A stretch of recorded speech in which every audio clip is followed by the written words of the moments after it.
Hi,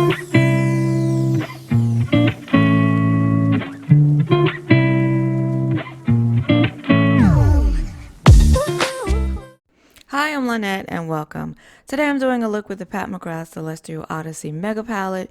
This is part of her holiday release for 2021.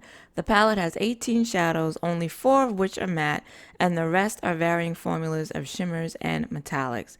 There are no specialty shadows in this palette and it retails for $78. I think this palette works well as a standalone as well as a companion to other palettes and singles, and I'm looking forward to creating more looks with it. Leave me a comment below if you'd like to see any of those looks. Also, consider subscribing to my channel as well as to my Instagram, where I will be posting more looks from this palette as well as others. Today was my first time using this palette and working with the shadows. The shimmer that I applied to the inner part of my lid is more of a topper shade, while the shadow that I put on the outer part of the lid is more of a traditional metallic. The metallic shadow that I put in the crease was pigmented and blended as well as a matte, and the matte shadows are very pigmented and blend easily, which is typical for Pat McGrath in my experience. Let me know in the comments if you're planning to purchase this palette or if you have purchased it, and if so, what are your thoughts about it? So far, so good. It's only my first time using it, but you know, I love Pat McGrath and I love her formula.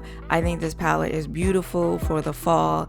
And yeah, now that I've used it, it took me a while to use it, but now that I've finally used it, I'm really excited to create some more, to see what more looks I can create with it.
If you like this video, then please give it a like and consider subscribing, because I do makeup tutorials, hauls, swatches, and reviews every Saturday. I want to thank you for joining me today. I hope to see you again next week. Until then, bye-bye.